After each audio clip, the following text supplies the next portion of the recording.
유튜브 시청자분들께 자기소개 부탁드려요.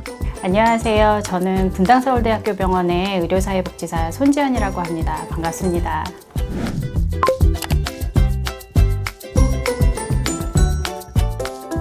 암 생존자들이 지원받을 수 있는 사회복지제도는 어떤 것들이 있나요?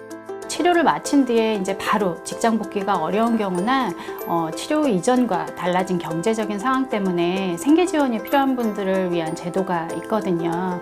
생계비 지원 제도는 크게 국민기초생활보장제도와 긴급복지지원제도가 있습니다. 지원 방식에는 좀 차이가 있습니다. 국민기초생활보장제도는 자격을 유지하는 동안 지속적으로 생계비를 좀 지원받으실 수 있으시고요. 긴급복지지원은 갑작스러운 위기에 처한 분들을 위해서 일시적으로 몇 개월 정도만 지원을 받으실 수가 있습니다. 그리고 또 긴급복지지원제도는 국가형 외에도 서울형, 경기도형 이렇게 지자체별 유형이 존재하고 있고요. 각 제도에 따라서 이제 대상자 기준이 조금씩 차이가 있습니다. 두 제도 모두 개인 또는 가족의 소득 및 재산 수준을 확인해서 지원 여부가 결정이 되는데, 상담이 필요하시다면 살고 계신 곳의 행정복지센터에 문의하시면 구체적으로 상담을 받으실 수 있을 것 같습니다. 소득 수준에 따라 받을 수 있는 지원 제도가 다른가요? 일반적으로 사회복지제도는 모든 국민에게 적용되는 보편적 지원제도랑 소득 및 재산 수준에 따라 선별적으로 지원되는 선별적 지원제도로 나뉩니다. 앞에서 설명드렸던 생계비 지원제도는 선별적 지원제도입니다. 국민기초생활보장제도 안에는 이제 단순히 생계비 외에도 의료급여, 그다음에 주거급여, 교육급여 등이 있고요. 중요한 점은 이렇게 지원받는 급여의 종류에 따라서 적용되는 소득 및 재산 기준이 각각 다르다는 것입니다. 긴급복지지원제도도 마찬가지인데요. 이 역시 각 제도에 해당되는 대상자의 소득 및 재산 기준이 다릅니다.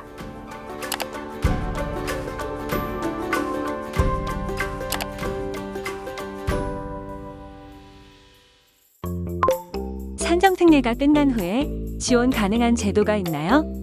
네, 산정특례 기간이 끝난 후에 치료 부작용이나 아니면 후유증 때문에 치료를 계속 받으시는 경우가 있습니다. 이때 환자분들이 산정특례 적용이 되지 않아서 이전보다 비용이 많이 나온다, 부담이 된다라고 걱정하시는 분들이 많은데요. 이런 상황에서 가장 먼저 생각해 볼 수 있는 제도가 있습니다. 국민건강보험공단의 재난적의료비 지원제도입니다. 가장 큰 장점은 입원과 외래를 구분하지 않고 모든 질환에 대해서 의료비를 신청할 수 있다는 점입니다. 지원 기준은 가구원수별 건강보험료 금액을 기준으로 하고 있고요. 사업에서 제시된 의료비 부담 수준을 초과할 경우에 치료부의 50%에서 최대 80%까지 환급받으실 수 있습니다.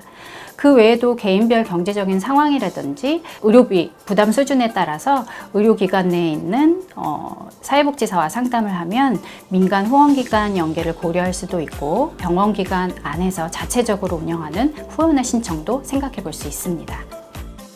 소아청소년 암 생존자의 경우에는 가족들이 지원받을 수 있는 제도가 있나요? 소아암 생존자들도 마찬가지로 이제 경제적인 어려움이 있는 경우에는 앞서서 말씀드렸던 국민기초생활보장제도나 재난적 의료비 지원 사업도 소아암 생존자 분들도 신청하실 수 있는 제도입니다. 특히 이제 소아청소년 암 생존자 경우에는 그 민간 후원기관별로 이제 치료가 끝난 후에도 이제 재활치료비라든지 정서적 지원 치료라든지 아니면 장학금 이런 사업들을 진행하고 있어서 이런 부분들도 확인하시면 좋을 것 같고요. 좀 더 정보를 얻고 싶으시다면 이제 치료를 받으셨던 의료기관의 이제 의료사회복지사한테 상담을 받아보실 수도 있고, 아니면 이런 소아청소년 암 지원 사업을 수행하고 있는 전문 민간 후원기관에 직접 문의를 해보시는 것도 좋은 방법일 수 있을 것 같습니다. 암 치료가 끝난 암 생존자가 받을 수 있는 돌봄 서비스가 있나요? 치료가 끝났지만 후유증이나 이제 건강 문제 때문에 이제 혼자서 일상생활을 좀 하기 어려워서 누군가의 돌봄이 필요한 경우에는 국가에서 제공하는 돌봄 서비스를 좀 신청해 볼 수 있을 것 같은데요. 대표적인 돌봄 서비스로는 노인장기 요양보험제도와 일상돌봄 서비스가 있습니다. 먼저 노인장기요양보험제도는 이제 65세 이상의 노인이나 65세 미만이라도 뇌졸중이나 치매, 파킨슨 같은 이제 노인성 질환을 가지신 분들이 그 대상이 되고요. 독립적인 일상생활이 이제 어려운 분들에게 신체 활동이나 가사 활동을 지원하는 제도입니다.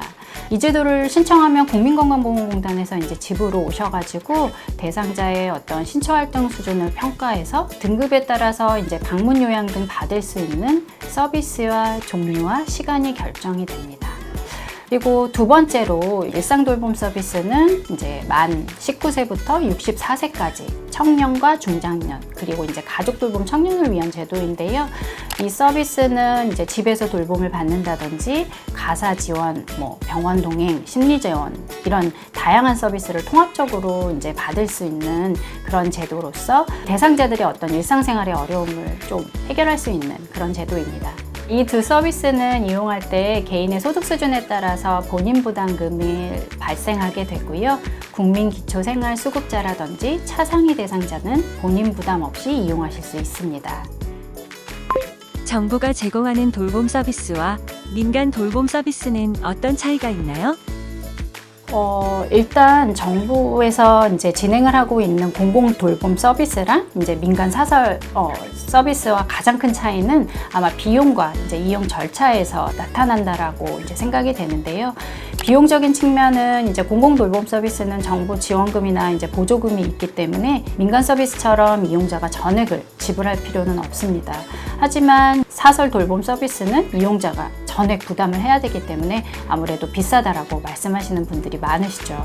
이용 절차를 생각해 보면 공공 돌봄 서비스는 좀 까다롭죠. 소득 기준이라든지 연령이라든지 질병 상태, 신체적 기능 상태 이런 것들을 다 평가하고 심사한 다음에 지원을 받기까지는 좀 대기 기간이 발생할 수 있기 때문에 돌봄 공백이 생길 위험이 있습니다. 하지만 이제 민간 사설 돌봄 서비스는 이제 자격 요건이 없기 때문에 누구나 쉽게 신청할 수 있고 공공 서비스가 불가능하거나 서비스 공백이 발생했을 때 바로 연계될 수 있다는 장점이 있습니다. 암 생존자도 노인 장기 요양보험을 지원받을 수 있나요? 노인장기요양보험제도는 65세 이상의 노인 또는 65세 미만이라도 치매, 파킨슨, 뇌혈관성 질환과 같은 노인성 질병을 가지고 계신 분들 중에서 6개월 이상 혼자서 일상생활이 어렵다라고 인정되는 분들을 대상으로 하는 서비스인데요. 그래서 암 생존자이신 경우에도 65세 이상이면서 치료 독립적인 일상생활이 어려워 누군가의 돌봄이 좀 필요하거나 암 이외에도 노인성 질환 때문에 이제 누군가의 돌봄이 계속 필요한 경우에는 노인 장기요양보험을 신청해 보실 수 있습니다. 중요한 건 이제 나이 그리고 노인성 질환 여부와 그리고 혼자서 일상생활을 하기 어려운 그런 상태인지를 인정받는 것입니다. 마지막으로 암 생존자분들께 한마디 부탁드려요. 사실 제가 이제 병원에서 환자분들을 만나 뵙다 보면은 이제 다시 이제 외래 진료 때 오셔서 하시는 말씀이 되게 기대하고 설레했던 것만큼 항상 좋지는 않더라. 좀 힘들고 허탈한 마음도 들더라 이렇게 말씀하시는 경우가 종종 있더라고요. 그런 경우에 혼자서 너무 힘들어 하시거나 그러시기보다는 주위의 도움을 좀 적극적으로 요청하셨으면 좋겠다는 생각이 들었어요. 그러니까 물론 지금 말씀드렸던 제도로 막 모든 문제가 해결이 되지는 않지만 힘들어하고 계시다면 주위를 좀 둘러보고 저 같은 의료사회복지사, 병원에 있는 치료진, 가족, 친구, 지역사회 적극적으로 도움을 요청하셨으면 좋겠다는 생각은 좀 들고요. 우리 암 생존자분들의 일상 회복을 응원합니다. 네, 감사합니다. 힘이 들 땐 주변을 둘러보세요. 도움을 줄 수 있는 누군가가 반드시 있을 거예요. 영상이 도움이 되셨다면 암 생존자 통합지지센터 유튜브 구독과 좋아요 부탁드립니다.